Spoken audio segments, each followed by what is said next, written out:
Nilayasan ka niya. Yes po. Tapos po, kinabukasan po nun, nag-message po sa akin kung pwede ulit siyang bumalik. Hindi bahay nila yun, di ba? sa bahay na po namin. Okay. Yung una po kasi namin sa kanila, din lumipat po kami sa amin. Yung last, Tapos pinabalik mo pa? hindi na po. Doon na po nag-start na sabi ko, pagod na ako. Di po ako umiyak. Isang beses lang ako umiyak sa magulang ko pa. Tsaka right mo yun. Karapatan mong magsabi Yes po. kung paano at kailan mo sasabihin yung katagang tama na. Yes. Hindi na ako pumapayag. Pero nag-try pa rin po ako mag-beg. Nag-try ka pa rin nung umalis? After nung mag-no ka, Yes po. pinabol mo pa siya. Hindi mo siya pinabalik pero nag-beg ka. May amats din to. Magkakabalikan lang naman, di na sasama. Pwede ba akong bumalik dyan? Hindi na. Pagod na ako. Pero nagmamakaawa ako. Hindi ka makakabalik dito. Pero ako pupunta dyan. Diyan tayo sa inyo. Ganyan ang puso minsan, di mawari. Ano Hiningi ba? ikaw Urong ulit sulong. nag-beg. Urong sulong ka. Sabi ni Regine, bakit ka ganyan? Urong sulong ka.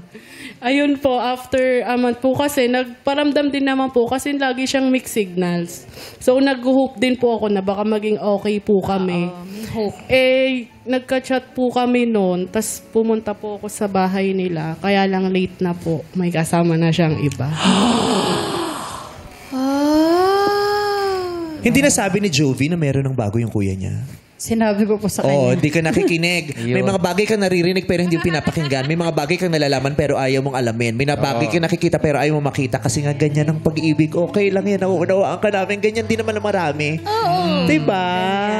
Narinig mo na yan pero nagbingi-bingihan ka. Nakita mo na yan pero nagbulag-bulagan ka. Nalaman mo na yan pero nagtanga-tanga. Nakakatuwa pa nga po yung kwento noon bago ko Ano mahuli. nakakatawa? Ngayon natutuwa ka pa ngayon. Share mo yan. Ay, naku, ayan Ano yan? Share mo yan! Bakit? Kasi po, bago ako pumunta doon, kachat ko po siya, sabi ko, huwag mo sabihin sa kuya mo na pupunta ako dyan. Yung pala, andun na yung girl. Sinabi niya sa kuya niya. Kaya po pagpunta ko doon, pinapaalis nila yung girl. Ayaw sumakay sa motor. Sakto, dumaan po ako. Next mile na lang po ako sa kanya. Tapos nag-sorry naman po siya sa akin na kaya hindi niya daw po nasabi na takot siya baka magkagulo. Sabi ko, Tama. Valid. Pagdating mo doon, sasakay siya sa motor. palayo sa akin. Kung ikaw yun, nakita mo yung babae, tataka, sasakay sa motor, pinapasakay sa motor, anong gagawin mo? Pero pupunta ako doon, magmamakaawa din ako. Hindi, inabot mo lang. Inabot mo nandun sakto. Kunyari ako yung girl. On the spot. Tapos, sasakay sa motor. Inaayos mo yung motor kasi pinapaalis mo na ako para tingnan si Jackie. Ayaw mo start Ang bagal ng motor mo. Hoy! Nakamumunta! Tumakbo na lang yung ganyan. Bakit mo ba ako pinapaalis? Sino bang darating? Basta umalis ka na, kailangan mo nang umalis. Kasi baka mamayang kahapon. O sige, buksan mo yung gate. Buksan natin yun. Siya ba? Siya ba? So, siya yun. Teka, sandali. Hindi. Sira kasi yung motor kaya nag-arkila ko ng kabayo. Aray! Grabe! Sumasakay na kabayang unggoy? So, siya yun. Si Vice nga pala. Eh, gano'n naman pala. Andyan na siya. Andyan ka. Magkasama kayo. Okay na. Total, hindi naman siya mapupunta dyan kung hindi ka nagdesisyon gusto mo siyang makasama. Ay! Hindi, mapapaliwanag ako, Jackie. Kasi wala ka nun eh. Nasa Elio ka eh.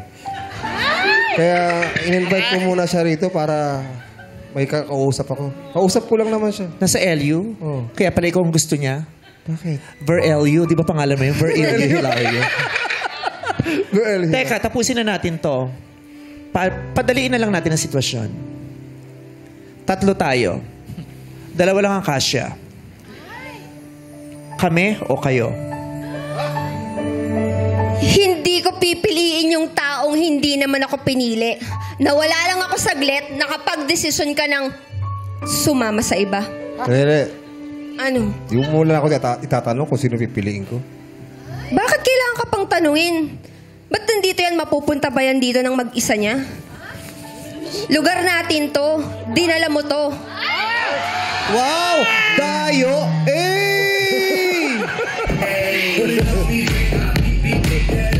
Pasensya na, Jackie. Nakita ko kasi sa kanya yung hindi ko makita sa'yo. Yan yung hirap sa inyo. Hindi kayo nakukontento. Hindi ka rin naman perpekto ah. Ang daming wala sa'yo. Hinanap ko ba sa iba?